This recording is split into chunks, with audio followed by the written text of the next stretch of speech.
Live from the BDN Studios, it's Bang and Dang. That's awesome. If you don't like that, then You ain't black.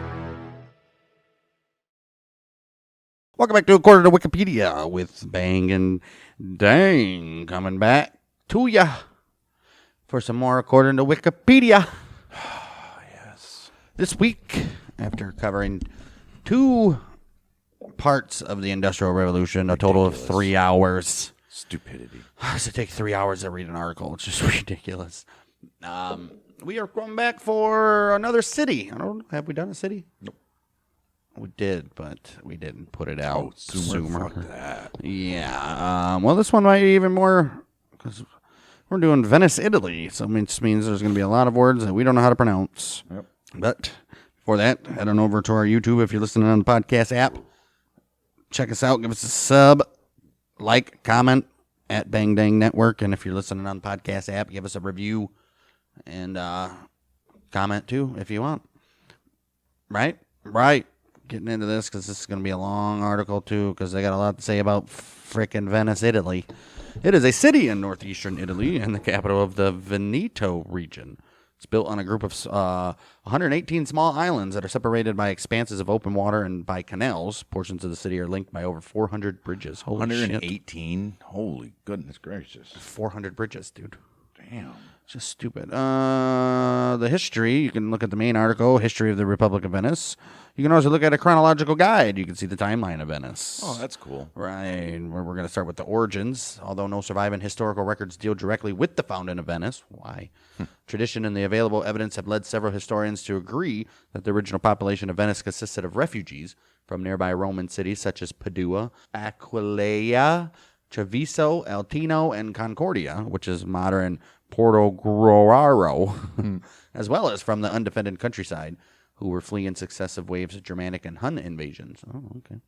This is further supported by the documentation on the so-called apostolic families, the 12 founding families of Venice, who elected the first Doge, who in most cases trace their lineage back to Roman families. Yeah, I mean. So what were those islands? There's nobody that was born on those islands or from there.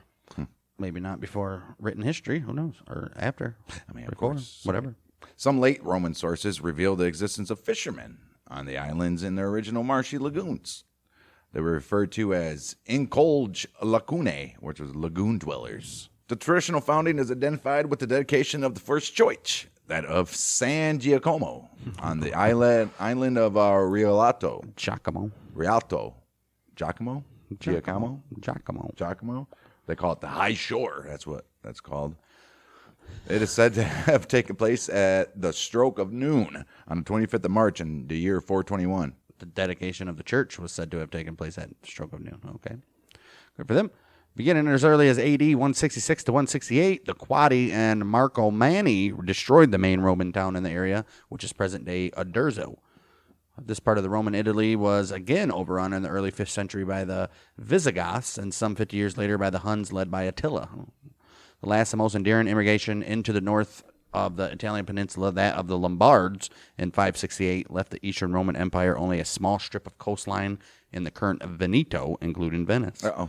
The Roman Byzantine territory was organized as the Exarchate of Ravenna, administered from that ancient port and overseen by a viceroy, which is the exarch appointed by the emperor in Constantinople. All right. Ravenna and Venice were connected only by sea routes, and with the Venetians, isolation came increasing anonymity. New ports were built, including those at Malamocco and Torcello in the Venetian lagoon. The Tribuni Miores, they formed the earliest central standing governing committee of the islands and lagoon. Is dating from the 568 AD. All right, the traditional first Doge of Venice. Why is it Doge? The traditional first Doge of Venice, Paolo Lucio Anafesto, who was called Anafestus Paulicius, was elected in 697, as written in the oldest chronicle by John, Deacon of Venice, circa 1008. Some modern historians claim Paolo Lucio Anafesto was actually the exarch Paul, and Paul's successor, Marcello Tegliano, was Paul's magister militum, or general, literally master of soldiers. In 726, the soldiers and citizens of the Exarchate rose in a rebellion over the iconoclastic controversy at the urging of Pope Gregory II. Whatever. The exarch held responsible for the acts of his master, Byzantine Emperor Leo III. But he was murdered, and many officials were put to flight in the chaos. At about this time, the people of the lagoon elected their own independent leader for the very first time. Good for them. Although the relationship of this with the uprisings is not clear. They're like, Okay. Ursus was the first of 117 doges. For people who don't know, a doge is the Venetian dialectical equivalent of the Latin do, which is leader. The corresponding word in English is duke, and the standard Italian duca. Also see douche. Deuce. Deuce. Yeah, Ursus was the first of 117 doges. Whatever his original views, Ursus supported Emperor Leo III's successful military expedition to recover Ravenna, sending both men and ships. Okay, in recognition of this, Venice was granted numerous privileges and concessions, and Ursus, who had personally taken the field, was confirmed by Leo as Du, or Dux, or Dix, or whatever. Duke. He was the leader. And given the added title of Hypatus from the Greek word for consul. 751, the Lombard king Aistulf conquered most of the Exarchate of Ravenna, leaving Venice a lonely and increasingly autonomous Byzantine outpost. All right. During this period, the seat of the local Byzantine governor, the Duke, later Doge, was at Malamocco. Settlement on the islands in the lagoon probably increased with the Lombard conquest of other Byzantine territories as refugees sought asylum in the area. Fantastic. In the year 775 or 76, the episcopal seat of Livolo, which was San Pietro di Castello, was created. During the reign of Duke Agnello Particiaco from 1811 to 1827, the ducal... Or 811 to 827. 811 to 827. The ducal seat moved from Malamocco to the more protected Rialto, within present-day Venice. The monastery of St. Zachary and the first ducal palace and basilica of St. Mark, as well as a walled defense between Livolo and Rialto, were subsequently built there. Charlemagne sought to subdue the city to his rule. He ordered the Pope to expel the Venetians from the Pentapolis along the Adriatic coast.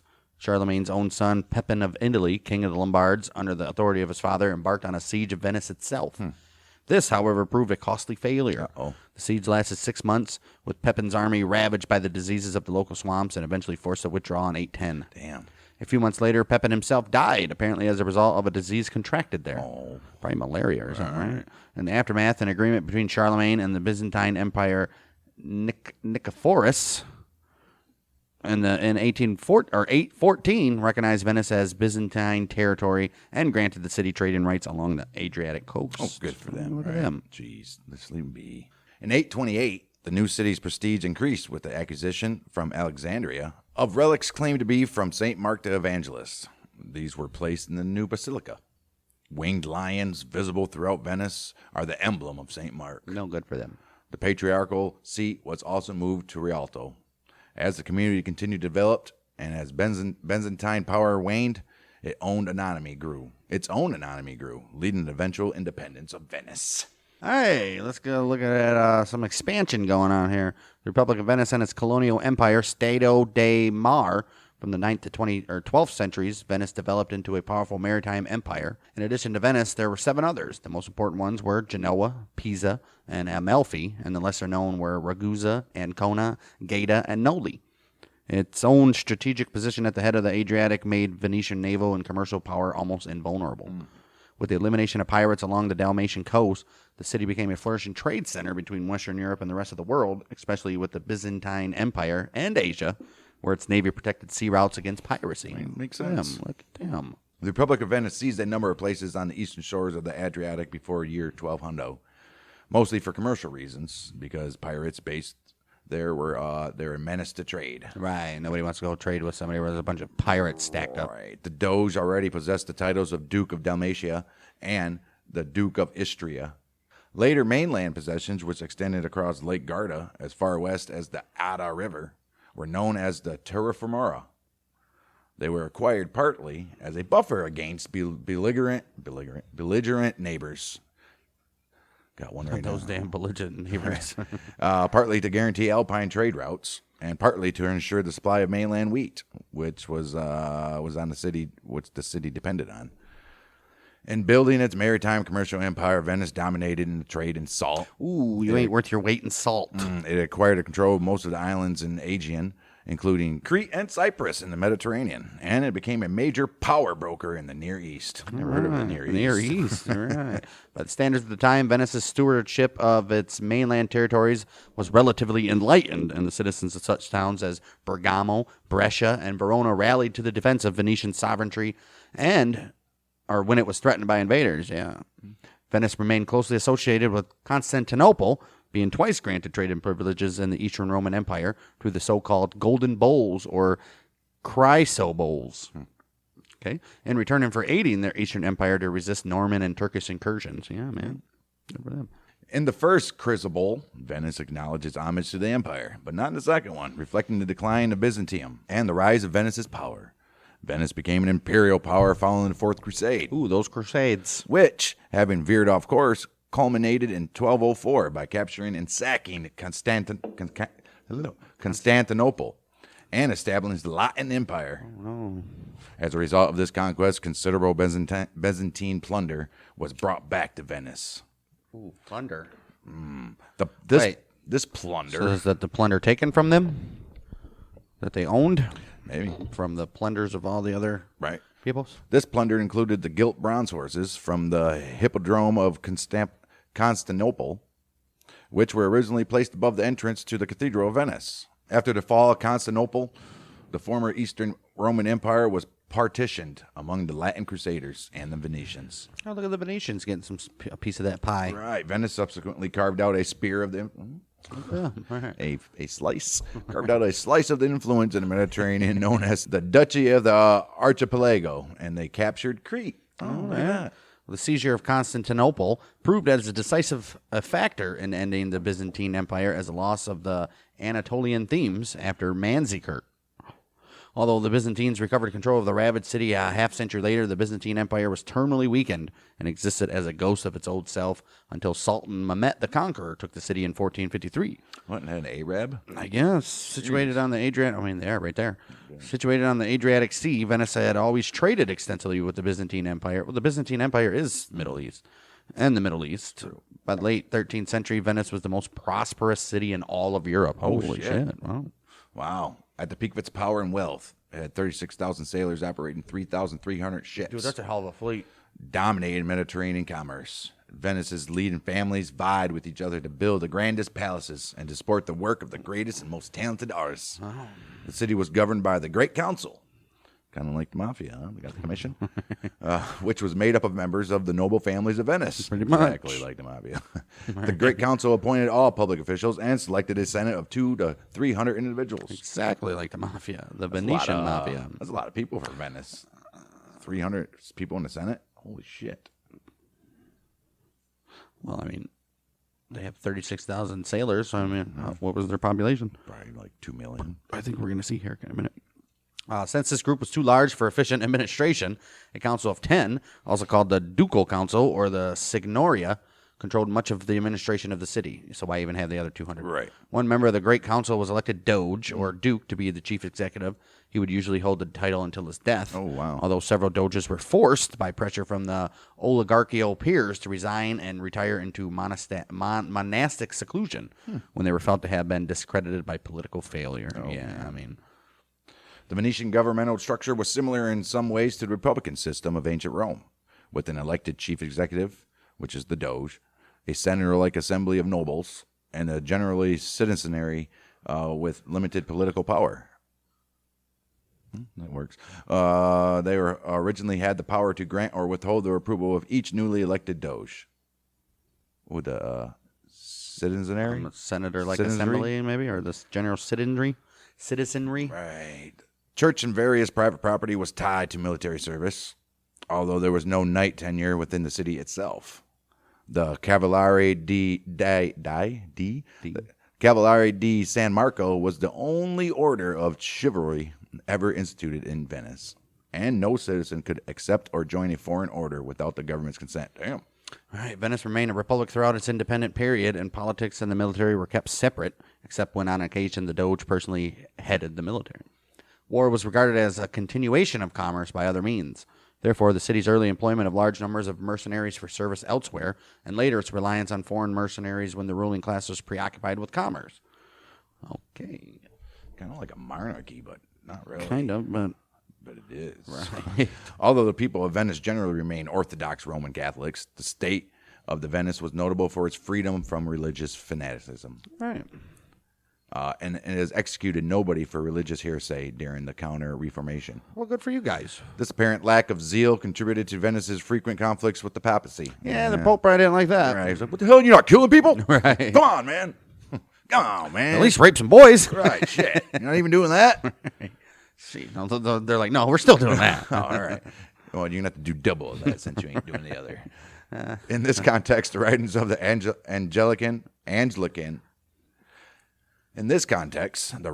Anglican divine, William Bedell, are particularly illuminating. Okay, whatever that is. Venice was threatened with the interdict. Sure. Venice was threatened with the interdict on a number of occasions, and twice suffered its imposition. I don't know what that means. Oh, Catholic. Or a ban that prohibits certain persons or groups from participating in particular rites. And these motherfuckers were banned twice. Oh. The second most noted occasion was in 1606 by order of Pope Paul V.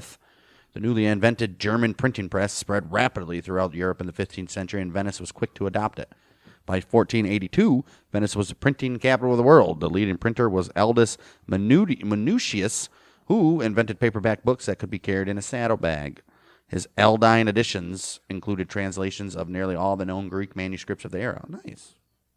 And I wonder if their commercial was like, we got the paperback.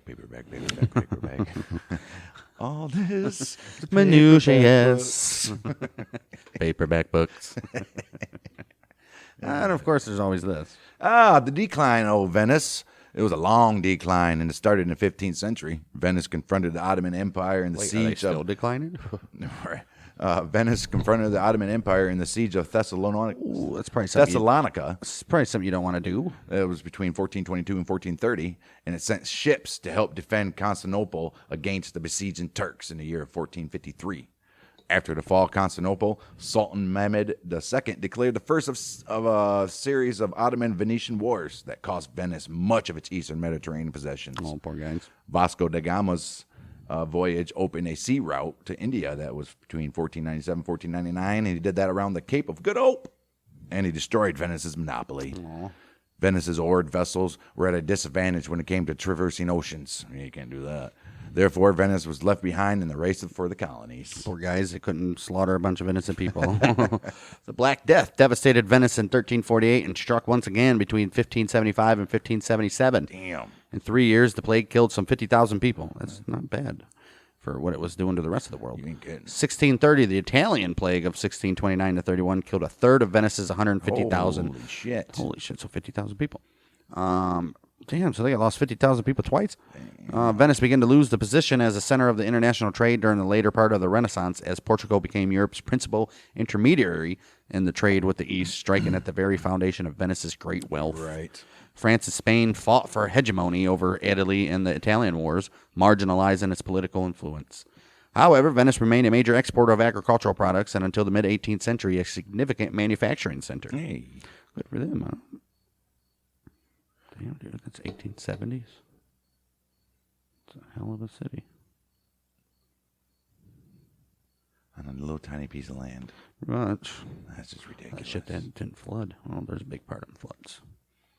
Republic of Venice. It lost its independence. Heading into the modern age. Right. The Republic of Venice lost its independence when the old Napoleon Bonaparte. Yeah, we did an episode on the Napoleonic Wars. Go check it out. Right. He conquered Venice on the 12th of May, 1797, during the War of the First Coalition. Yeah. There was like 8 of those. Napoleon was seen as something of a liberator by the city's Jewish population. He removed the gates of the ghetto. I thought that said gnats at first. Right. He removed the gates of the ghetto and ended the restrictions on when and where Jews could live and travel within the Well, city. look at this guy. He's a good guy after all, huh? Venice became Austrian territory when Napoleon signed the Treaty of Campo Formio. That was on the 12th of October in 1797. The Austrians took control of the city on 18th of January in 1798. Look at that shit. All right. Venice was taken from Austria by the Treaty of Pressburg in 1805 and became part of Napoleon's Kingdom of Italy. Oh. It was returned to Austria following Napoleon's defeat in 1814 when it became part of the Austrian-held Kingdom of Lombardy, Venetia. Oh. In 1848, a revolt briefly reestablished the Venetian Republic under Daniele Manin, but this was crushed in 1849. 1866, after the Third Italian War of Independence, Venice, along with the rest of the Veneto, became part of the newly created Kingdom of Italy. Hey. From the middle of the 18th century, Trieste and Papal Ancona, both of which became free ports, competed with Venice more and more economically. All right. So now it's not their own nation. They're part of they're just a city now. Right. Habsburg Trieste, in particular, it boomed and increasingly served trade via the Suez Canal, which opened in 1869. Yeah, the Suez, I think it is. Suez. That's where the Suez Canal. That's where Suez. That's where the Hillary shipping container got stuck. Oh, jeez. This opened in 1869 between Asia and Central Europe, while Venice very quickly lost its competitive edge and commercial strength after that. Yep. During the Second World War, the historic city was largely free from attack, the only aggressive effort of note being Operation Bowler, a successful Royal Air Force precision strike on the German naval operations in the city. That was in March of 1945. The targets were destroyed with virtually... Well, yeah, because Italy was run by Mussolini, so nothing was happening there. Right. The targets were destroyed with virtually no architectural damage inflicted on the city at all. However, the industrial areas in Mestre and Margera and the railway lines to Padua, Trieste, and Trento were repeatedly bombed. 29th April, 1945. A force of British and New Zealand troops of the British 8th Army under Lieutenant General Freyberg, he liberated Venice. He was like, come on, guys, I'll only liberate you. This had been a hotbed of anti-Mussolini Italian partisan activity. Well, that's cool. Venice was listed as a UNESCO World Heritage Site in 1987, inscribing it as Venice and its lagoon. All right, well, take a look at some of its geography now. It's located in northeastern Italy in the Veneto region. The city is situated on a group of 118 small islands that are separated by canals and linked by bridges. The historic center of Venice is divided into 6 districts, or sestieres, which are named Cannaregio, Castello, Dorsoduro, San Marco, San Polo, and Santa Croce. Venice sits atop alluvial silt washed into the sea by the rivers flowing eastward from the Alps across the Veneto plain, with the silt being stretched into long banks, or lidi, by the action of the current flowing around the head of the Adriatic Sea from east to west. Doesn't sound like it's very stable ground. Look like Well, it. here we go. Those fleeing barbarian invasions who found refuge on the sandy islands of Torcello, Lisolo, and Malcomoko in the coastal lagoon, they learned to build by driving closely spaced piles consisting of the trunks of alder trees, a wood noted for its water resistance, into the mud and sand. Nice. Until they reached a much harder layer of compressed clay. Building foundations rested on plates of Istrian limestone placed on top of the piles. Oh, look at these guys. That sounds pretty... Well, let's good. take a look at the inevitable flooding. Between autumn and early spring, the city is often threatened by flood tides pushing from the Adriatic.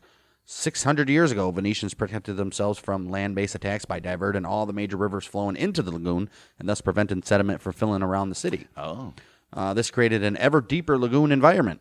Additionally, the lowest part of Venice, St. Mark's Basilica, is only 25 inches above sea level. Wow. And one of the most flood-prone parts of the city. Yeah, I bet. Damn, dude, they built that big-ass thing in that floody-ass water? Oh. Jeez.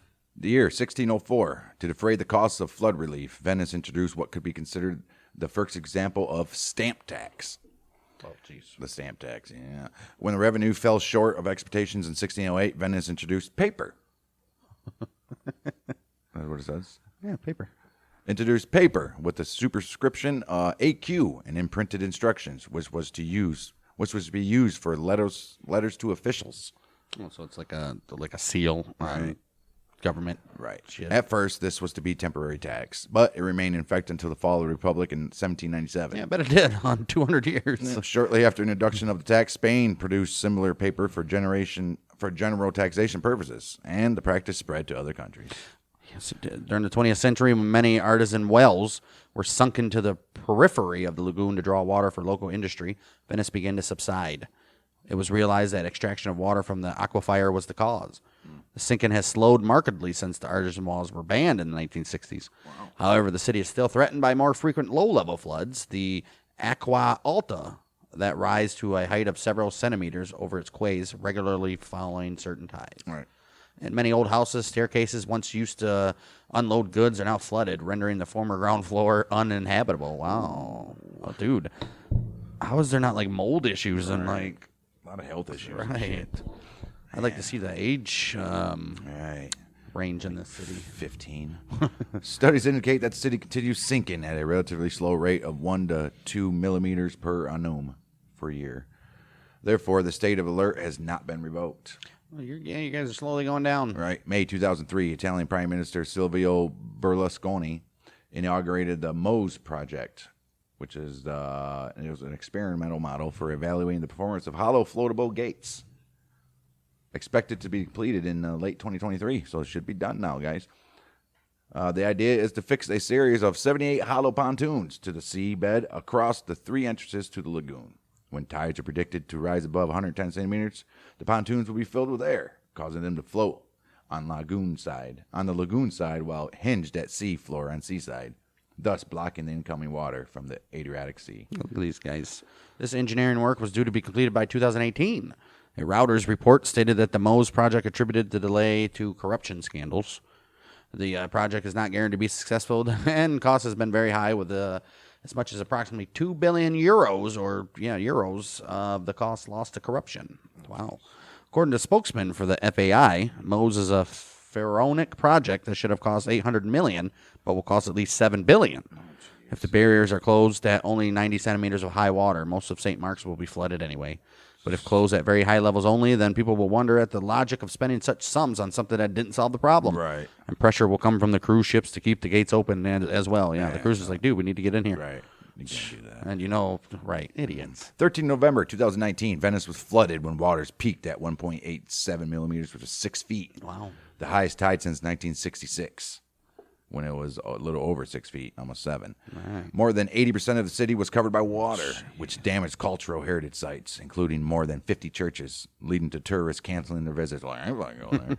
The planned flood barrier would have prevented this incident, according to various sources, including Marco Piana, the head of conservation at the St. Mark's Basilica. The mayor promised that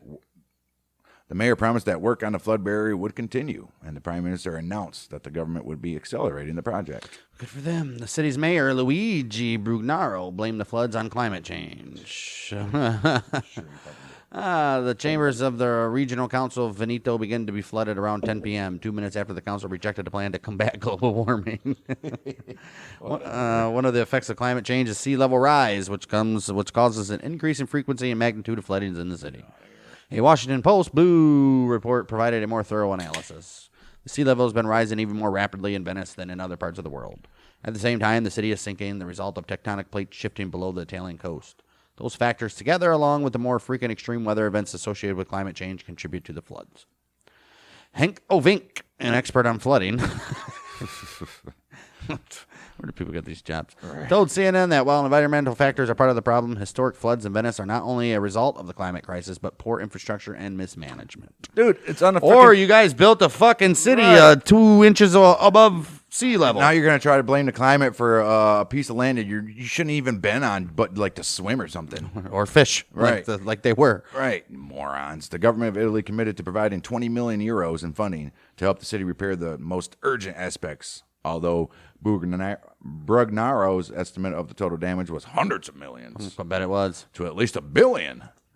On the 3rd of October, the year 2020, the MOSE was activated for the first time in response to a predicted high tide event, preventing some of the low-lying parts of the city, in particular Piazza San Marco, from being flooded. Did it do it? Good.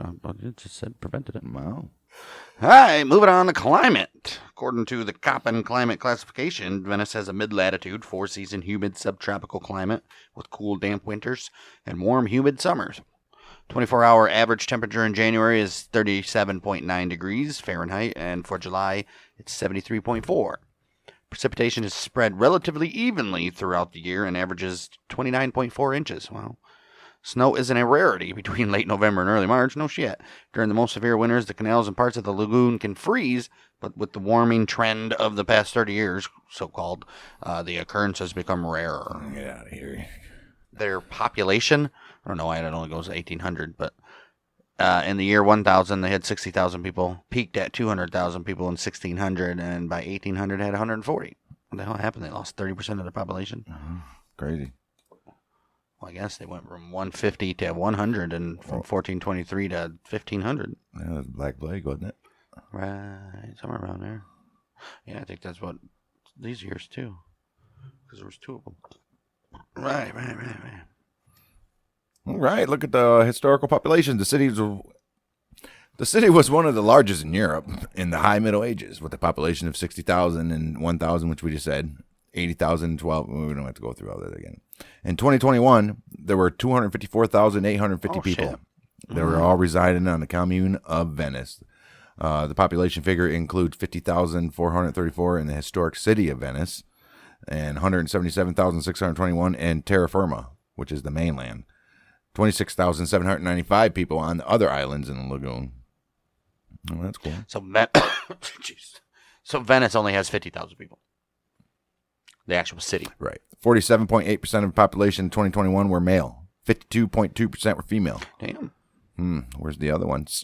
Right. Minors ages 18 and younger were 14.7% of the population, compared to elderly people were 65 and older were 27.9, which makes sense. Kind of like a Florida demographic there. Right. This compared with the Italian average of 16.7% for minors and 23.5% respectively Makes for sense. old people.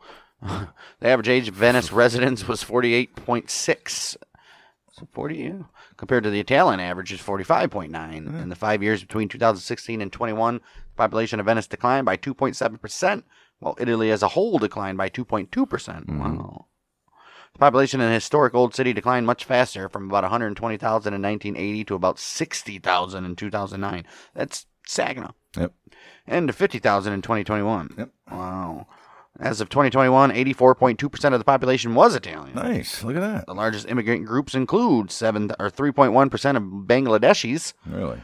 2.5% of Romanians, 1.6% Moldovans, 1.6% Chinese, and 1% Ukrainians. No shit. Wow, really? You would think there'd be some like Spaniards. and Others. shit like that, right? Venice is predominantly Roman Catholic. 85% of the residents' population in the area of a Patriarchate of Venice. That was in 2018 that came out. But because of the long-standing relationship with Constantinople, there was also noticeable Orthodox presence. And as a result of immigration, there's now a large Muslim community. About 25,000 or 9.5% of the city population is Muslim. Wow. 2018. There's also some Hindus spread around, some Buddhists. A little bit of everybody. Okay. Since 1991, the Church of Gian Giorgio dei Greci in Venice has become the diocese of the Greek Orthodox Archdiocese of Italy and Malta and Exarchate of Southern Europe, a Byzantine Rite diocese. Teen. Damn it. A Byzantine Rite diocese under Ecumenical Patriarchate of Constantinople. All right. There's also a historic Jewish community in Venice. Good for them. The Venetian ghetto was the area in which Jews were compelled to live under the Venetian Republic. The word ghetto, originally Venetian, is now found in many languages. Really? Shakespeare's play, The Merchant of Venice, written in the late 16th century, features Shylock, a Venetian Jew. The first complete and uncensored printed edition of the Talmud was printed in Venice by Daniel Bomberg in 1523. Don't know what that is. During World War II, Jews were rounded up in Venice and deported to extermination camps. Of course, damn. Tizidly. Wow. Since the end of the war, the Jewish population of Venice has declined from 1,500 to about 500. Wow. Only around 30 Jews live in the former ghetto, which houses the city's major Jewish institutions. In modern times, Venice has an eruv, which is used by the Jewish community. And that is wires they hang off of. What is that? Ritual halakhic enclosure made for the purpose of allowing activities which are normally prohibited. So whatever inside of those, you can do things. I guess whatever you're not supposed to do on Shabbat or Shabbat. Nope. But you can do them inside of this boundary, I guess. I don't know. Oh, okay. Let's take a look at the local and regional government of Venice. The legislative body of the commune is the city council, which is composed of 36 councilors that are elected every 5 years with a proportional system, contextually to the mayoral elections. The executive body is the city administration. It was composed of 12 assessors nominated and presided over by a directly elected mayor. Venice was governed by center-left parties from the early 1990s until 2010, when the mayor started to be elected directly. Its region, as is Veneto, has long been a conservative stronghold, with the coalition between the regionalist Lega Nord and the center-right Forza Italia. They are winning absolute majorities of electorate in many elections at local, national, and regional levels. You guys are kicking ass. The current mayor of Venice is Luigi Bragnaro, a center-right independent businessman who is currently serving his second term in office. Look at that, the Italian Trump. The municipality of Venice is also subdivided into 6 administrative boroughs. Each borough is governed by a council and a president, elected here every 5 years. There's a president of a borough. Nice. The urban organization is dictated by Article 114 of the Italian Constitution. The boroughs have the power to advise the mayor with non-binding opinions on a large spectrum of topics and exercise the functions delegated to them by the city council. In addition, they are supplied with autonomous funding to finance local activities. Good shit. Good for them. Okay, the historic city of Venice has historically been divided into 6 sesteries, which are, I guess, boroughs, right? Or something. Pretty much. And it is made up of 127 individual islands, most of which are separated from the neighbors by narrow channels only. Each sesteri is now a statistical and historical area without any degree of autonomy. Okay. 6 fingers or phalanges of the pharaoh on the bow of a gondola represent the 6 sesteri. The sesteri are divided into parishes, initially 70 and 1023, but reduced under Napoleon and now numbering just 38. Wow. These parishes predate the sesteri, which were created in about 1170. Each parish exhibited unique characteristics, but also belonged to an integrated network. Each community chose its own patron saint, staged its own festivals, congregated around its own market center, constructed its own bell towers, and developed its own customs. Other islands of the Venetian lagoon do not form part of any of the sestieri, having historically enjoyed a considerable degree of autonomy. Each sestieri has its own house numbering system. Okay, each house has a unique number in the district, from 1 to several thousand, generally numbered from one corner of the area to another. Also, like any other neighborhood, Right. but not usually in a readily understandable manner. Okay. Okay. Right. Let's take a look at this shitty economy. Venice's economy has changed throughout history. Although there is little specific information about the earliest years, it is likely that an important source of the city's prosperity was the trade in slaves, captured in Central Europe and sold to North Africa and the Levant. Venice's location at the head of the Adriatic and directly south of the terminus of the Brenner Pass over the Alps, it would have given it a distinct advantage as a middleman in an important trade. Well, good for them. In the Middle Ages and a Renaissance, Venice was a major center for commerce and trade, Right. as it controlled a vast sea empire, Did. and became an extremely wealthy European city and a leader in political and economic affairs. From the 11th century until the 15th, pilgrimages to the Holy Land were offered in Venice. Other ports such as Genoa, Pisa, Marseille, Ancona, and Dubrovnik were hardly able to compete with the well-organized transportation of pilgrims from Venice. Right. Okay. Armenian merchants from Jolfa, they were leading traders in Venice, especially the Skirrymen family. The Skirrymen family in the 17th century. They were specialized in the gems and diamonds business. Oh, shit. The trade volume reached millions of tons, which was exceptional for the 17th century. This all changed by the 17th century as well, when Venice's trade empire was taken over by a country such as Portugal, and its importance as a naval power was reduced. 18th century, it became a major agricultural and industrial exporter. 18th century's biggest industrial complex was the Venice Arsenal, and the Italian army still uses it even till today, even though some space has been used for major theatrical and cultural productions, and as spaces for art. What is it? What? The shipyards and armories. Yeah. Boo! Since World War II, many Venetians have moved to the neighboring cities of Mestre and Porto Marghera, seeking employment as well as affordable housing. Right. Today, Venice's economy is mainly based on tourism, shipbuilding, mainly in Mestre and Porto Marghera, services, trade, and industrial exports.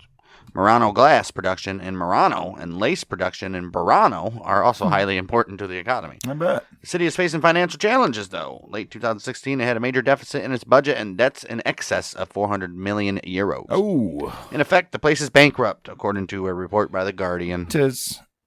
People stop coming there, they're screwed. Many locals are leaving the historic center due to rapidly increasing rents. Because it's a tourist town, everything's going to be expensive. The decline in native population affects the character of the city. As an October 2016 National Geographic article pointed out in its subtitle, residents are abandoning the city, which is in danger of becoming an overpriced theme park. Right, because you ain't got no more Venetians there. There's going to be no culture no more. Right, nothing. A bunch of people trying to replicate it. Right. The city is also facing other challenges, though, including erosion, pollution, subsidence, and excessive numbers of tourists in peak periods. And also problems caused by oversized cruise ships sailing close to the banks of the historical city. Yeah, you can't do that. They want to get a good look, though. Right. 2017, Italy was required to bail out 2 Venetian banks, the Banca Popolare di Vicenza and Veneto Banca, to prevent their bankruptcies. Oh, jeez. Both banks would be wound down and their assets that have value taken over by another Italian bank, Intesa San Paolo, which would receive 5.2 billion euros as compensation. Jeez. The Italian government would be responsible for losses from any uncollectible loans from the closed banks. The cost would be 5.2 billion, with further guarantees to cover bad loans totaling 12 billion euros. Oh my, Jeez, that's dude. just stupidity. What's happening in Venice? Like that shit that was going on a couple months ago. Freaking crazy. Well, Venice is an important destination for tourists who want to see the celebrated art and architecture. City hosts up to 60,000 tourists per day. Oh my gosh. Wow, that's 2017 estimates. Estimates of the annual number of tourists vary from 22 to 30 million a year. This over-tourism creates overcrowding and environmental problems for Venice's ecosystem. By 2017, UNESCO was considering the addition of Venice to its endangered list. Damn, the old city's about to be in the endangered list. The list includes historical ruins in war-torn countries. Oh, jeez. To reduce the number of visitors who are causing irreversible changes in Venice, the agency supports limiting the number of cruise ships, and as well as implementing a strategy for more sustainable tourism. How about... You're going to have to treat it like a theme park now. You're going to have to have open seasons and closed for the season. And capacities. Right. Tourism has been a major part of the Venetian economy, though, since the 18th century, when Venice, with its beautiful cityscape, uniqueness, and rich musical and artistic cultural heritage, was a stop on the Grand Tour. Oh. What is the Grand Tour? Probably a tour of the countries or something by rich people? Dude, yeah, they do it. It was principally the custom of additional trip through Europe. It takes, 2 days? In the 19th century, Venice became a fashionable center for the rich and famous, who often stayed and dined at luxury establishments such as the Nanelli Hotel and the Café Florian, and continued to be a fashionable city into the early 20th century. In the 80s, the Carnival of Venice was revived, and the city has become a major center of international conferences and festivals, such as the prestigious Venice Biennale and the Venice Film Festival. Well, that's probably the most famous one, which attract visitors from all over the world. But they don't want people from all over the world, but they hold these stupid things. Stupid. No, they just want the rich people. Oh, right, yeah. Today, there are numerous attractions in Venice, such as the St. Mark's Basilica, the Doge's Palace, the Grand Canal, and Piazza San Marco. The Lido di Venezia is also a popular international luxury destination, attracting thousands of actors, critics, celebrities, and others in cinematic industry. Cool. The city also relies heavily on the cruise business. The Cruise Venice Committee. Well, I'd say they got themselves a damn problem. Right. If they're depending on all that shit, but also don't want it. Right. The Cruise Venice Committee has estimated that the cruise ship passengers spend more than 150 million euros annually in the city. Damn. That's $193 million. That was in a 2015 report. Other reports. 150 million euros is $193 million. Yes, dude. That's sad. United States money is garbage. You're not supposed to go to the United States and have more money right than what you came with. Yeah. Other reports, however, point out that such day trippers spend relatively little in the few hours of the visits to the city. Oh, shit. They're all just going around taking pictures. Right. They don't want to spend no money. I'm like, fuck that. Venice is regarded by some as a tourist trap and by others as a living museum. All right. Well, how can we mitigate the effects of tourism? Well, we'll we'll find out. The need to protect the city's historic environment and fragile canals in the face of a possible loss of jobs produced by cruise tourism has seen the Italian Transport Ministry attempt to introduce a ban on large cruise ships visiting the city. Yeah. Where are these? Well, yes, close your ports. Yep. 2013 ban would have allowed only cruise ships smaller than 40,000 gross tons to enter the Giudecca Canal. Dude, them cruise ships are freaking huge. Yes, and St. Mark's Basin as well. In January 2015, a regional court scrapped the ban, but some global cruise lines indicated that they would continue to respect it until a long-term solution for the protection of Venice is found. Good for them. Yeah, I mean, You can't visit. See, that's what they should be doing. You can't visit a place that's right.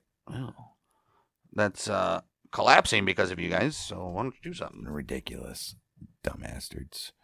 P&O Cruises removed Venice from its summer schedule. Holland America moved one of its ships from this area to Alaska. And That's a fucking hell of a change. and Cunard reduced the number of visits by its ships as well. As a result, the Venice Port Authority estimated an 11.4% drop in cruise ship arriving in 2017 versus 2016, leading to a similar reduction in income for Venice. Ooh. And I mean, that's why they stopped it, because they're like, shit, dude, we're going to be losing millions. Because it's all about the money. It's all about the Benjis. Yep. Having failed in its 2013 bid to ban oversized cruise ships from the Giudecca Canal, the city switched to a new strategy in mid-2017, banning the creation of any additional hotels. All right? Yeah. So, I mean, you're inviting more people if you're building more hotels. Currently, there are over 24,000 hotel rooms. So you think 24,000 hotel rooms, That's you got at 40,000 least people. 2 people per hotel room. That's just stupid, dude. 48,000 people. Man. The ban does not affect short-term rentals in historic center, which are causing an increase in the cost of living, too, for the native residents of Venice. Right. Right, because you got people, how many renting them for like 2 or 3 weeks in the summer? Right. You'd be like, dude, why would we rent this to you and live here all year long? Right, when we can make what we're going to right. make in 2 years from 3 months or 3 weeks. Screw that. The city had already banned any additional fast food takeaway outlets to retain the historic character of the city. That's good. Yeah, which was another reason for freezing the number of hotel rooms. Fewer than half of the millions of annual visitors stay overnight, however, though. Right. Oh, wow. The city also considered a ban on wheeled suitcases, No. but settled for banning hard plastic wheels for transporting cargo. Oh, I bet you they mess up the Floors and shit. the bricks. And bricks. In addition to accelerating erosion of the ancient city's foundations and creating some pollution in the lagoon, cruise ships dropping an excessive number of day trippers can make St. Mark's Square and other popular attractions too crowded to walk through during the peak season. Government officials see little value to the economy from the eat and flee tourists who stay Right. for less than a day, which is typical of those from cruise ships, right? Right. You got to get back to your Right. damn ship. Yeah, why would they do anything? They get everything they want on a cruise ship. Right. Well, That's a fucking floating city. they go I think that, take their little pictures of the basilica Right. and maybe try from some real Italian food. right. And then they're gone. Some locals continue to aggressively lobby for new methods that would reduce the number of cruise ship passengers. Their estimate indicated that there were up to 30,000 such sightseers per day at peak periods. This is ridiculous. This in and out. 30,000. Stupid. While others concentrate their effort on promoting a more responsible way of visiting the city. Dude, how many people does Disney World hold? Probably not that many. Disney 10,000. World's huge. 10,000? 300? What? The absolute maximum capacity is 320,000 people. Holy shit. And I guarantee it's like that every day. So that's like 3 times Disney. That's stupid. Epcot Center, where the big dome thing is 110,000 people. Jeez. Holy shit, dude. It's literally Venice is a theme park. While others concentrate their effort on promoting a more responsible way of visiting the city. Right. An unofficial referendum to ban large cruise ships was held in June of 2017. More than 18,000 people voted at 60 polling booths set up by activists. 17,874 favored banning the ships from the lagoon. Holy shit. The population of Venice at the time was 50,000. The organizers of the referendum backed a plan to build a new cruise ship terminal. They backed a plan to build a new terminal for cruise ships at one of the 3 entrances of the Venetian lagoon. That could have helped, and they can visit all the other ship before they go there. Passengers would be transferred to the historic area in smaller boats. It doesn't cut down on the passengers. They're It just doesn't. stupid. February 28, 2019, the Venice City Council voted in favor of a new municipal regulation requiring day trippers visiting the historic center and the islands in the lagoon to pay a new access There fee. you go. Right. The extra revenue from the fee would be used for cleaning, maintaining security, reducing the financial burden on residents of Venice, and to allow Venetians to live with more decorum. Yeah, even that. Half these people that are going there, they don't give a shit. They leave shit around. Right. They make messes there and to go clog toilets up. And The new tax would be between €3 and €10 per person. Wow. Depending on the expected tourist flow into the old city. Wow. $10 per person. So just to visit the city of a family of 6 is $60. hey. I guess that's not bad though. The fee could be waived for certain types of travelers, though, including students, children under the age of 6, voluntary workers, residents of the Veneto region, and participants in sporting events. Well, I would assume. Overnight visitors who already pay a stay tax and account for around 40% of Venice's yearly total 28 million visitors, they would also be exempted. Well, of course. The excess fee was expected to come into effect in September 2019, but it was postponed. Firstly, until the 1st of January 2020, and then again, due to coronavirus, the new charges would be imposed on these tourists in 2024 of April 1st.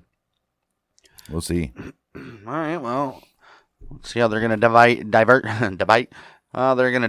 the cruise ships. Having failed in its 2013 bid to ban oversized cruise ships from the canal, the Italian Interministerial Comitaton overseeing Venice's lagoon released an official directive in November 2017 to keep the largest cruise ships away from the Piazza San Marco and the entrance to the Grand Canal. Ships over 55,000 tons will be required to follow a specific route through the Vittorio Emanuele III Canal to reach Margara, an industrial area of the mainland where a passenger terminal would be built. Cool. All right. 2014. So, poison them all right. to your industry section. Might as well, right? 2014, the United Nations warned the city that it might be placed on UNESCO's list of World Heritage in danger unless cruise ships are banned from the canals near the historic center. According to the officials, the plan was to create an alternative route for ships that would require extensive dredging of the canal and the building of a new port, which would take 4 years in total to complete. However, the activist group No Grande Navi, which is no big ships, they argued that the effects of pollution caused by the ships would not be diminished by the rerouting plan. No, of course not. Well, June 2nd, 2019, the cruise ship MSC Opera rammed a tourist riverboat, the River Countess, which was docked on the Giudecca Canal, injuring 5 people in addition to causing property damage. Oh, jeez. The incident immediately led to renewed demands to ban large cruise ships from the canal, including a Twitter message to that effect posted by the Environment Minister. Cool. Oh, shit. The city's mayor urged authorities to accelerate the steps required for cruise ships to begin using the alternate Vittorio Emanuele Canal. Italy's transport minister spoke of a solution to protect both the lagoon and tourism after many years of inertia, but specifics were not reported. Of course not. Why would they be? As of June 2019, a 2017 plan to establish an alternative route for large ships, preventing them from coming near the historic city, has not been approved. Nonetheless, the Italian government released an announcement on the 7th of August 2019 that it would begin rerouting ships larger than 1,000 tons, any more larger than 1,000 tons away from the historic city. For the last 4 months of 2019, all heavy vessels will dock at the Fusina and Lombardia terminals, which are still on the lagoon, but away from the Central Islands. By 2020, 1/3 of all cruise ships will be rerouted, according to Danilo Toninelli, the Minister of Venice. All right, preparation for the Vittorio Emanuele Canal needed to begin soon for a long-term solution, according to the Cruise Lines International Association. In the long term, space for ships would be provided at new terminals, perhaps at Chioggia, or Lido San Nicolo. That plan was not imminent, however, since public consultations had not yet begun. Over 1.5 million people per year arrive in Venice on cruise ships. The Italian government decided to divert large cruise ships beginning August 2021. Cool, guys. Fucking tourists. Venice is built on an archipelago of 118 islands in a shallow 212 square mile lagoon. It's connected by 400 bridges over 177 canals. 19th century, a causeway to the mainland brought the railroad to Venice. The adjoining Ponte della Liberta, there was a road causeway and terminal parking facilities in Tranchetto Island and Piazza Ali Roma were built during the 20th century. Beyond these yes. Beyond these railway and road terminals on the northern edge of the city, transportation within the city's historic center remains as it was in centuries past, entirely on foot or on water. Venice is Europe's largest urban car-free area and is unique in Europe and having remained in sizable functioning city in the 21st century entirely without motor cars or trucks. Just like Mackinac City. Right. The classical Venetian boat is the gondola, although it is now mostly used for tourists or for weddings, funerals, or other ceremonies, or as a traghetti to cross the Grand Canal in lieu of a nearby bridge. Right. The traghetti are operated by 2 oarsmen. There are approximately 400 licensed gondoliers in Venice in their distinctive livery, and a similar number of boats, down from 10,000 2 centuries ago. Wow. Many gondolas are lushly appointed with crushed velvet seats and Persian rugs. Yes, they are. When your moon hits your eye. Right. Sure. At the front of each gondola that works in the city, there's a large piece of metal called the fiero, which is iron. Its shape has evolved throughout the centuries, as documented in many well-known paintings. Its form, topped by a likeness of the Doge's hat, became gradually standardized, and it was then fixed by local law. It consists of 6 bars pointing forward, representing the sestiere of the city, and one that points backwards, representing the giudecca. A lesser-known boat is the smaller, simpler, but similar sandolo. All right, let's take a look at the waterways. Venice's small islands were enhanced during the Middle Ages by the dredging of soil to raise the marshy ground above the tides.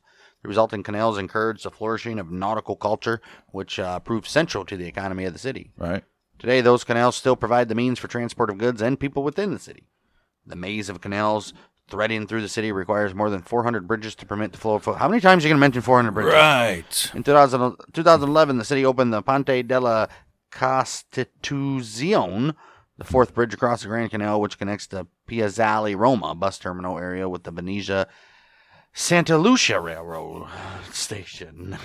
The other bridges are the original Ponte di Rialto, the Ponte della Catadima, and the Ponte degli Scalzi. All right. That's cool. How about the public transport? How's that happen? Well, the ACTV, which is the Azienda del Consorzio Trasporti Venezuelano, is a public company responsible for the public transportation in Venice. Okay. The main means of public transportation consists of motorized water buses, which ply regular routes along the Grand Canal and between the city's islands. Private motorized water taxis are also active. The only gondola still in common use by Venetians are the traghettis, foot passenger ferries crossing the Grand Canal at certain points where there are no convenient bridges, and other gondole are rented by tourists on an hourly basis. All right, the Venice People Mover is an elevated shuttle that it's a public transit system connecting Tronchetto Island with its car parking facility with Piazzale Roma, where visitors arrive in the city by bus, taxi, or automobile. Automobile is all those things. The train makes a stop at the Maritima Cruise Terminal at the Port of Venice. Well, that was on the Right. lagoon area. Yeah, the lagoon area. Lido and Pellestrina are 2 islands forming a barrier between the southern Venetian lagoon and the Adriatic Sea. On those islands, road traffic, including bus service, is allowed. Vaporetti linked them with other islands, which is Venice, Murano, and Burano, and with the peninsula of Cavallino Treporti. Awesome. The mainland of Venice is composed of 5 boroughs: the Mestre Carpenendo, the Margara, the Chicarnago Zellerino, and the Favero Veneto. Stupid. Mestre is the center and the most populous urban area of the mainland. There are several bus routes and 2 Translohr tramway lines. It also connects the main bus station in Venice via the Ponte della Liberta, the road bridge connecting the mainland with the group of islands that comprise the historic center of Venice. Right. The average amount of time people spend commuting with public transit in Venice, for example, to and from work on a weekday is 52 minutes. Only 12.2% of the public transit riders ride for more than 2 hours every day. The average amount of time people wait at a stop or station for public transit is 10 minutes, while 17.6% of riders wait for over 20. Oh, shit. The average distance people usually ride in a single trip with the public transit is 4.3 miles, while 12% travel for over 7.5 miles in a single direction. Oh. It's not far at all for either ways. No. Walk. Get there faster. Venice is served by regional and national trains, including trains to Florence, Milan, Turin, Rome, and Naples. Hey. In addition, there are international day trains to Zurich, Innsbruck, Munich, and Vienna, plus overnight sleeper services to Paris and Dijon on Thello trains, Nice. and to Munich and Vienna via the OBB, baby. Done with OBB. The Venezia Santa Lucia railway system is a few steps away from the Vaporetti stop for a via in the historic city next to the Piazzale Roma. This station is the terminus of local trains in the luxury of Venice, Simpleman Orient Express from the London via Paris and other cities. The Venezia Mestre railway station is on the mainland, on the border between the boroughs of Mestre and Margara. Both stations are managed by Grande Stazioni. They are linked to the Grand Station. That's literally what it means. right. They are linked by the Ponte del Libertà, the Liberty Bridge, between the mainland and the city center. Other stations in the municipality, other stations in the city are Venezia Porto Marghera, Venezia Carpenedo, Venezia Mestre Ospedale, and Venezia Mestre Porta Vest. Oh, jeez. Okay, let's take a look at some ports. The Port of Venice is the 8th busiest commercial port in Italy. It's not very good, and was a major hub for the cruise sector in the Mediterranean as since August 2021, ships of more than 25,000 tons are forbidden. It is one of the major Italian ports and is included in the list of the leading European ports, which are located on the strategic nodes of trans-European networks. In 2002, the port handled 262,337 containers. Wow. 2006, 30 million, almost 40 million tons passed through the port, of which 14.5 million was commercial traffic, and saw 1.4 million passengers. Jeez. Ain't that cool? The Marco Polo International Airport is named by Marco Polo. The airport, right? The airport is on the mainland and was rebuilt away from the coast. Public transport from the airport is either the Venice Piazza Roma by ATVO. Oh, that's where it takes people to. Oh, it takes them to the Venice Piazza Roma by the buses. And Venice Lido Moreno by Alaguana, which is private company motorboats. Mestre, the mainland. You motorboat son of a bitch.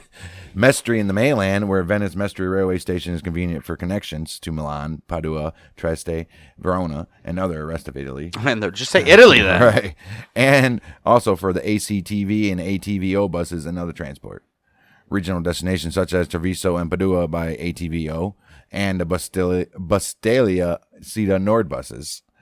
Venice Treviso Airport, about 19 miles from Venice, is used mainly by low-cost airlines. Spirit. Right. There are public buses from the airport to Venice.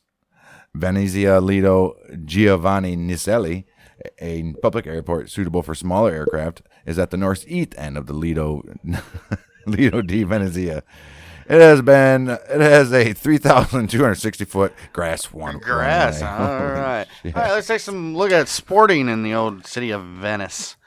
The most famous Venetian sport is probably Voga alla Veneta, which is Venetian style rowing. Well, clearly you got to be, if you don't have a rowing team and you're from Venice. Right. It's also commonly called Voga Veneta, a technique invented in the Venetian lagoon. Venetian rowing is unusual in that the rowers, one or more, row standing looking forward. Oh. Today, Voga alla Veneta is not only the way gondoliers row tours around Venice, but also the way Venetians row for pleasure and sport. That's awesome. Many races called regatta or regate happen throughout the year. The culminating event of the rowing season is the day of the Regatta Storica, which occurs on the first Sunday of September each year. It just happened.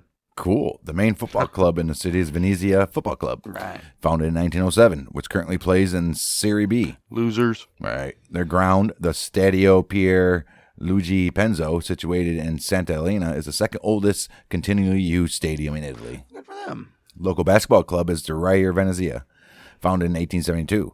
As a gymnastics club, Società Sportiva Constantino Rera.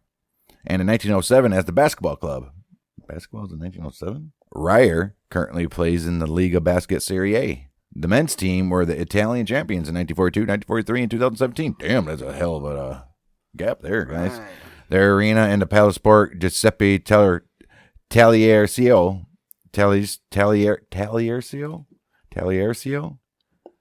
is situated in Mestre. Luigi Brugnaro is both the president of the club and the mayor. He's not only a member, he's the founder. Right.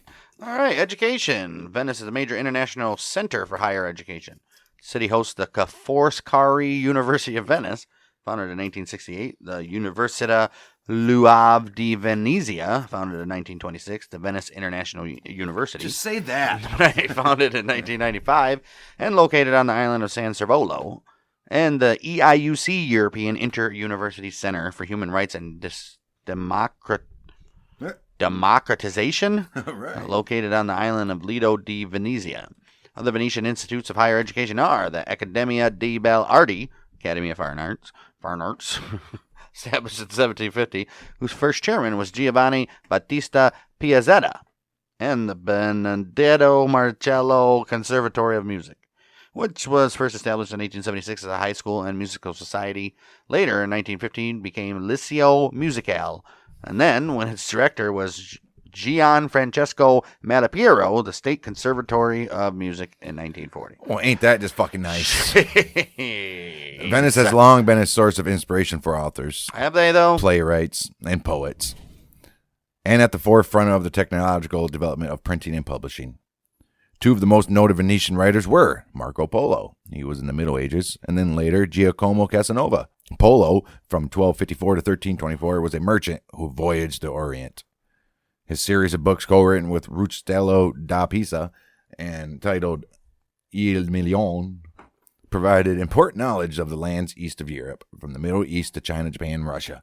Giacomo Casanova, 1725-1798. He was a prolific writer and adventurer, best remembered for his autobiography. He was a terrible writer, but he had a decent life. He's prolific. Right. Histoire de ma vie. It was a story of my life, which links his colorful lifestyle to the city of Venice. All right, good for them. Venetian playwrights followed the old Italian theater tradition of commedia dell'arte. Ruzzante, Carlo Goldoni, and Carlo Gazzi used the Venetian dialect extensively in their comedies. Cool. Venice has also inspired writers from abroad. Shakespeare set Othello and the Merchant of Venice in the city, as did Thomas Mann in his novel, Death in Venice. I would think so. The French writer Philip Sollers spent most of his life in Venice and published a dictionary for lovers of Venice in 2004. The city features prominently in Henry James's The Aspern Papers and The Wings of the Dove. It is also visited in Evelyn Waugh's Brideshead Revisited and Marcel Prost's In Search of Lost Time. Perhaps the best-known children's book set in Venice is The Thief Lord, written by German author Cornelia Funke. Funke. Poet but didn't know it, Ugo Foscolo was born in Zante. Even his name rhymes. Right. An island that at the time belonged to the Republic of Venice, and was also a revolutionary who wanted to see a free republic established in Venice following its fall to Napoleon. Venice also inspired the poetry of Ezra Pound, who wrote his first literary work in the city. Porn star. Right. Pound died in 1972, and his remains are buried in Venice's cemetery island of San Michele. Venice is also linked to the technological aspects of the writing. The city was the location of one of Italy's earliest printing presses, called the Aldine Press, established by Aldus Manus. It don't even sound like that. It should just call it the Eldest Press. Right. He did that in 1494. From the beginning, in Venice developed as an important typographic center. Around 15% of all printing in the 15th century came from Venice. Wow. And even as late as the 18th century, was responsible for printing half of Italy's published books. Cool. All right, now let's take a look at the city of Venice in literature and adapted works. Can't wait. Right. The city is a particularly popular setting for essays, novels, and other works of fictional or non-fictional literature. I already have one. Examples of these include Artino's works, Shakespeare's Merchant of Venice and Othello, Ben Jonson's Volpone, Casanova's autobiography, Voltaire's Candide. Letitia Elizabeth Landon wrote poetry for 2 pictures of Venice. Okay. One for The Embarkation and drawn by Clarkson Stanfield for The Amulet in 1833. The other for Santa Salute, cool, drawn by Charles Bentley for The Literary Souvenir in 1835. Fan-fucking-tastic. Ernest Hemingway's Across the River and Into the Trees. Across the river and into the trees. To Venice, Italy we go. Italo Calvino's Invisible Cities and Rice's Cry to Heaven Donna Leone's Commissario Guido Brunetti crime fiction series and cookbook. Hey. And the German television... And a cookbook? And a cookbook. Oh, nice. And the German television series based on the novels. Felipe Saler's Watau in Venice. Damn, the series lasted from 1992 to 2019. And so, Holy shit. Michael Dibdin's Dead Lagoon. Jacqueline Carey's Cushiel's Chosen, which is a historical fantasy or alternate history of Venice. John Berent's The City of Fallen Angels. Additionally, Thomas Mann's novella Death in Venice was the basis for Benjamin Britten's eponymous opera. Wow. Cool. Some words with Venetian etymology include arsenal, ciao, Ciao. ciao, ghetto, gondola, imbroglio, lagoon, lazare, lido, Montenegro, and regatta. Regatta. Is it regatta cheese? Yeah, regatta. It's a or regatta noodles. cheese. It's a noodle, I think. It's a regatta. Rigliato. It's, nope, it's haggle. Oh, you're going to haggle? Regatta.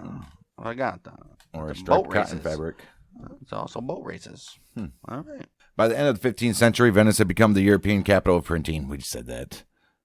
Having 417 printers by 1500. And being one of the first cities in Italy after Subiaco and Rome to have a printing press, after those established in Germany. The most important printing office was the Aldine Press. Yes. Which in 1470 used to print the works of So, yeah, the Aldine Press printed the works of Aristotle. 1499, it printed the Hypnerotomachia Polyphily, considered the most beautiful book of the Renaissance, and established modern punctuation, page format, and italic type. Italic type. Makes sense, huh? All right. Why? I don't know. We're going to take a look at paintings of Venice. Venice, especially during the Renaissance and Baroque periods, was a major center of art and developed a unique style known as the Venetian painting. In the Middle Ages and the Renaissance, Venice, along with Florence and Rome, became one of the most important centers of art in Europe, and numerous wealthy Venetians became patrons of the arts. Yep. Venice at the time was rich and prosperous. It was a rich and prosperous maritime republic, which controlled a vast sea and trade. Yes, we know that. Fantastic. 16th century Venetian painting was developed through the influences of the Paduan school and Antonello da Messina, who introduced the oil painting technique of Van Eyck brothers, signified by warm color scale and who gives a fuck by the picturesque use of color. Early masters were the Bellini and Vivarini families, followed by Giorgione and Titian. Titian. Sure. And Tintoretto and Veronese. Early 16th century, there were rivalry in Venetian painting between the Disegno and the Colorito techniques. Canvases originated in Venice during the early Renaissance. A common painting surface. Right. Fucking idiots. In the 18th century, Venetian painting had a revival with Tiepolo's decorative painting and Canaletto's and Garetti's panoramic paintings. Panoramic. That's panoramic. All right. Venetian architecture. Venice is built on unstable mud banks, we know, and had a very crowded city center, we know. And on the other hand, the city was largely safe from riot, civil feuds, and invasion much earlier than most European cities. Fantastic. These factors, with the canals and the great wealth of the city, made for unique building styles. Venice has a rich and diverse architectural style, the most prominent of which is the Gothic style. Venetian Gothic architecture is a term given to a Venetian building style combining the use of Gothic lancet arch with the curved ogee arch due to Byzantine and Ottoman influences. Right. Cool. This style originated in 14th century Venice with the confluence of Byzantine style and Constantinople, Islamic influences from Spain and Venice's eastern trading partners, and also early Gothic forms from mainland Italy. Chief examples of the style are the Doge's Palace and the Ca de Oro in the city. The city also has several Renaissance and Baroque buildings, including the Ca Pizarro and the Ca Rezzonico. Venetian taste was conservative, and Renaissance architecture only really became popular in buildings from about 1470s. It's only 400 years ago. Right. More than in the rest of Italy, it kept... years ago. Yes. 800 years ago. Right. No. 6. Right. More than in the rest of Italy, it kept much of the typical form of the Gothic palazzi, which had evolved to suit Venetian conditions. In turn, the transition to Baroque architecture was also fairly gentle. This gives the crowded buildings on the Grand Canal and elsewhere an essential harmony, even where buildings from very different periods sit together. Cool. For example, round-topped arches are far more common in the Renaissance buildings than elsewhere. Cool. Rococo style. It can be argued that Venice produced the best and most refined Rococo designs. At the time, the Venetian economy was in decline. It had most of its maritime power, was lagging behind its rivals in political importance, and society had become decadent, with tourism increasingly the mainstay of the economy. But Venice remained a center of fashion. Venetian Rococo was well known as rich and luxurious, with usually very extravagant designs. Unique Venetian furniture types included the divani da Portugal and the long Rococo couches and the pizzati. Objects mean to be placed against the wall, obviously. Yeah, a lot of times people don't. I always thought it was weird going to a house and see a couch in the middle of a room. A lot of people do that. Yep, decoration. Don't you dare sit on it. Bedrooms of rich Venetians were usually sumptuous and grand, with rich damask, velvet, and silk drapery and curtains. And a beautifully carved Rococo bed with statues of pussies and flowers. Of pooties and flowers and angels. What the fuck is that? Well, pretty much. Right. Naked babies. It's a pootie. It's a figure in a chubby male child, usually naked and very often winged. It's fucking weird, dude. It's, what's his name? Cupid. Right. Venice was especially known for its girandole mirrors, which remained among, if not the finest in Europe. Chandeliers were usually very colorful, used in Murano glass to make them look more vibrant and stand out from others. Precious stones and materials from abroad were used, since Venice still held a vast trade empire. Okay. Lacquer was very common, and many items of the furniture were covered with it. Oh. The most noted, that's why when your shit burned, it just burned. Right. The most noted being lacca pavera, which is poured lacquer, in which allegories and images of social life were painted. Cool. Lacquer work and chinoiserie were particularly common in bureau cabinets. Oh, that's fantastic. What kind of glass do they have in old Venice? Venice is known. Let me guess. Venetian glass. Right. Venice is known for its ornate glasswork, known as Venetian glass, which is the world renowned for being colorful, elaborate, and skillfully made. Many of the important characteristics of these objects had been developed by the 13th century. Cool. Toward the end of that century, the center of the Venetian glass industry moved to Murano, an offshore island in Venice. The glass made there is known as Murano glass. Byzantine craftsmen played an important role in the development of Venetian glass. When Constantinople was sacked in the Fourth Crusade in 1204, some fleeing artisans came to Venice. When the Ottomans took Constantinople in 1453, still more glass workers arrived. By the 16th century, Venetian artisans had gained even greater control over the color and transparency of their glass and had mastered a variety of decorative techniques. Damn right they did. Despite efforts to keep Venetian glass-making techniques within Venice, they became known elsewhere, and Venetian-style glassware was produced in other Italian cities and other countries of Europe. Mm-hmm. Of course. Some of the most important brands of glass in the world today are still produced in the historical glass factories on Murano.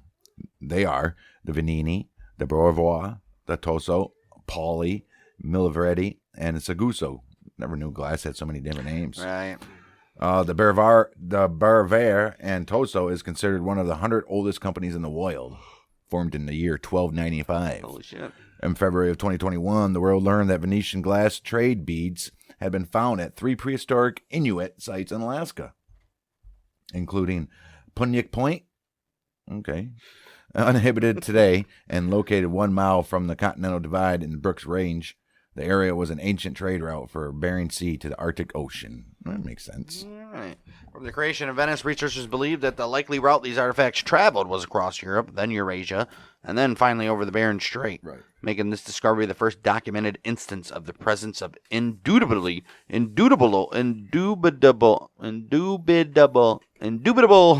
European materials in prehistoric sites in the Western Hemisphere as a result of overland transport across the Eurasian continent.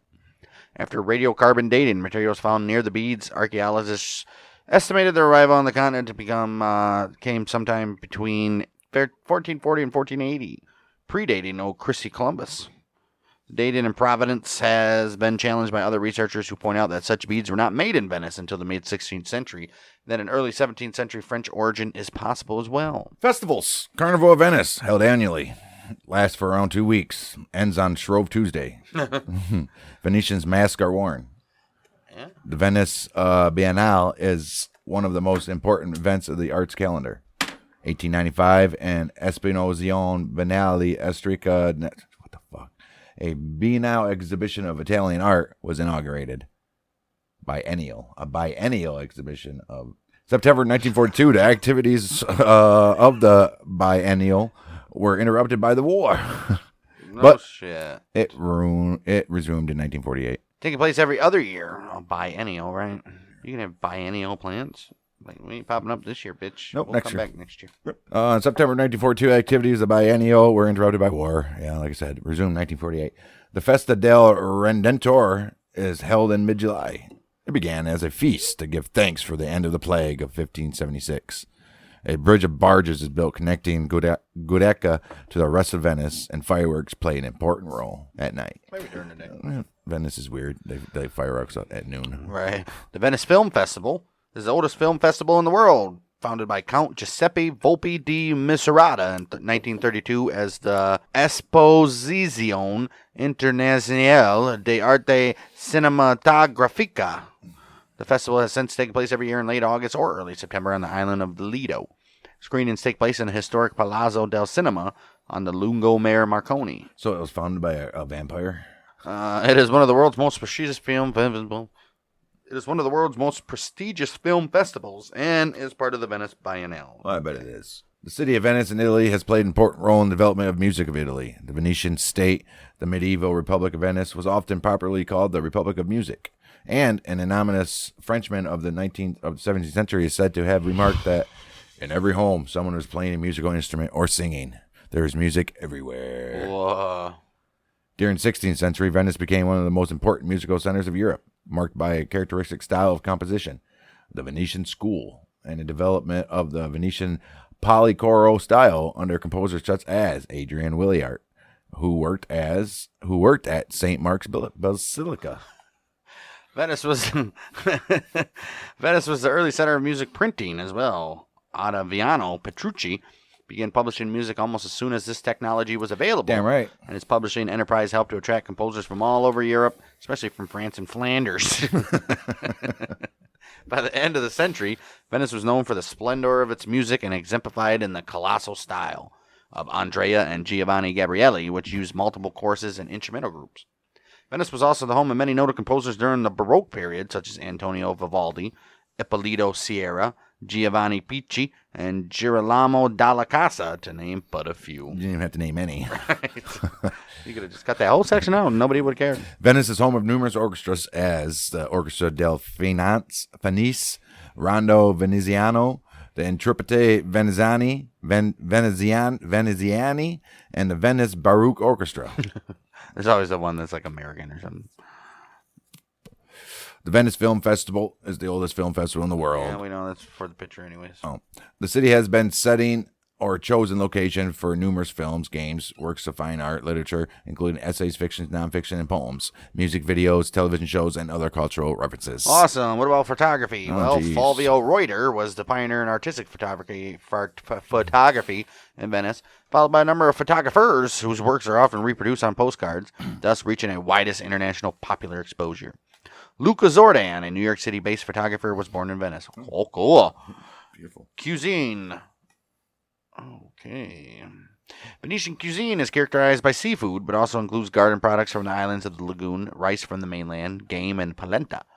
Venice is not known for a peculiar cuisine of its own. It combines local traditions with influences stemming from age-old contacts with distant countries. These include sarde and saor, which is sardines marinated to preserve them for long voyages. Ooh. Bacala mantecato, which is a recipe based on Norwegian stockfish. Pickled sardines. Yeah. Basato, which is marinated eel. Ooh. Rizzi e busy is rice, peas, and unsmoked bacon. Gross. Fegato alla veneziana is a Venetian-style veal liver. Risotto calnero di sepe is risotto with cuttlefish blackened by their own ink. Cacchetti, refined and delicious tidbits akin to tapas. Antipasti, which is appetizers. And Prosecco, an effervescent, mildly sweet wine. Oh. In addition, Venice is known for the golden oval-shaped cookies called becoli and other types of sweets, such as the bread of the fishermen, which is the pan del peschier, cookies with almonds and pistachio nuts, cookies with fried Venetian cream, or the butter biscuits and shortbread made in the shape of a ring or an S from the island of Burano. It's like the Those Christmas cookies, like in the shape of bells and stars and shit. Right. Those are good as shit. Right. The Galani or Crostoli, which are angel wings. Crostoli. The the Fritoli, which is fried spherical donuts. So donuts. The Fregolata is a crumbly cake with almonds. Coffee cake. That might be good. A milk pudding called Rosata. And cookies called Zaledi, which ingredients include yellow maize flour. The desert tiramisu is generally thought to have... Desert. We're crossing this tiramisu desert. The dessert tiramisu is generally thought to have been invented by in Treviso in the 1970s and is popular in the Veneto area. All right, let's take a look at fashion and shopping, shall we? In the 14th century, many young Venetian men became wearing tight-fitting, multicolored hose. The designs on which Can't get these holes off me. Design indicated the trouser club to which they belonged. Okay, the Venetian Senate passed sumptuary laws, but these merely resulted in changes in fashion in order to circumvent the law. Dull garments were worn over colorful ones, which then were cut to show the hidden colors, resulting in the spread of men's slashed fashions in the 15th century. It's like torn jeans for these idiots today, except for they have the colorful shit underneath. Right. Today, Venice is a major fashion shopping center, but is not as important as Milan or Florence or Rome.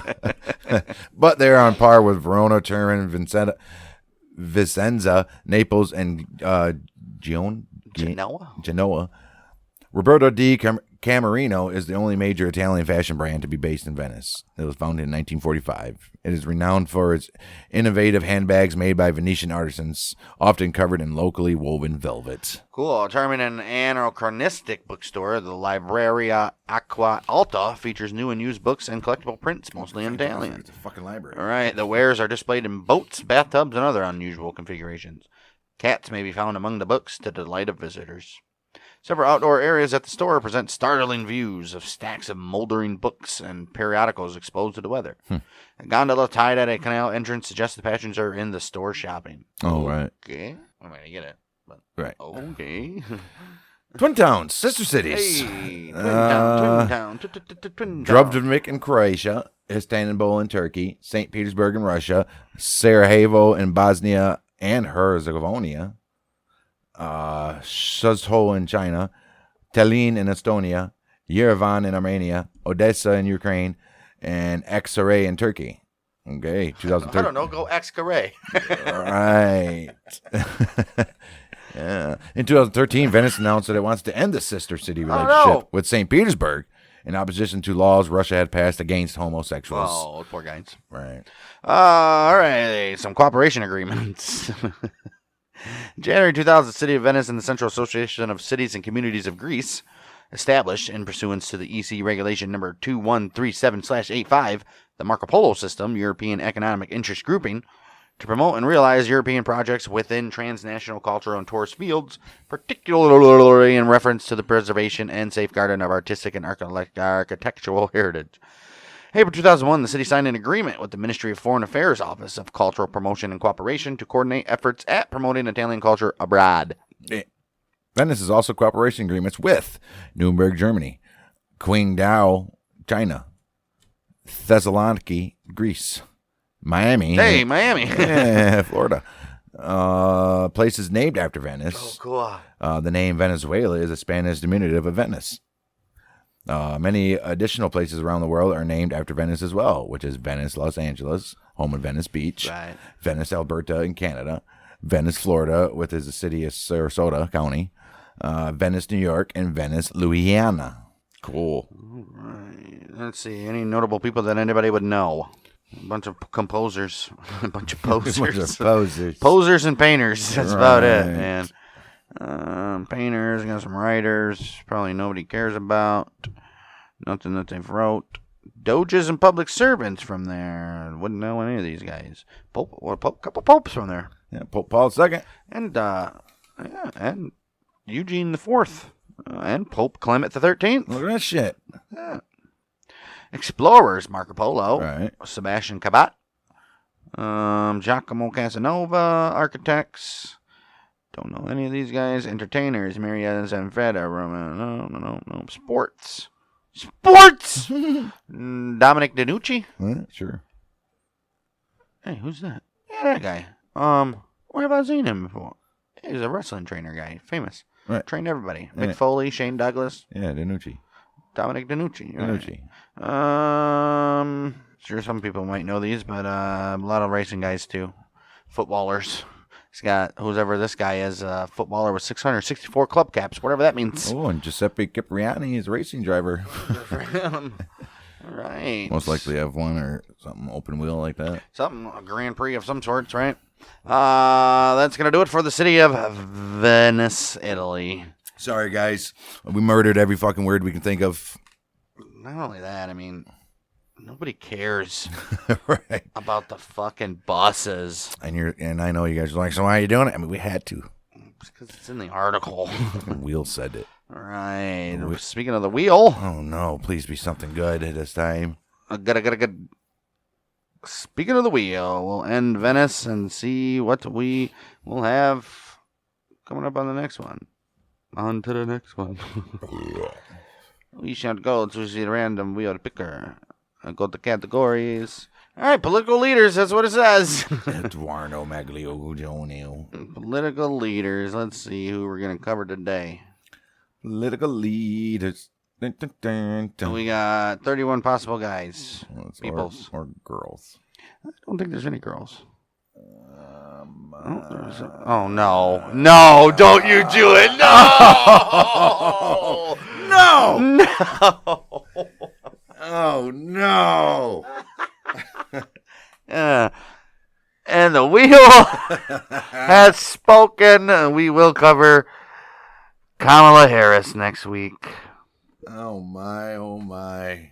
Well, that's going to be fun. If we don't get canceled by anything we've ever done before, this one might do it. We'll talk about Kamala, I guess. With that was the city of Venice, Italy. I mean, some of it was interesting, but most of it was Garbage. transportation and blah, blah, blah. Nobody cares about that kind of stuff, but hey, whatever. It's just according to Wikipedia. So, Sorry, man. It ain't what we picked. Bang Dang Network on YouTube and wherever you get your podcasts. And we'll be back next week for Kamala Harris on According to Wikipedia, where the mothers are going to Bang, dang.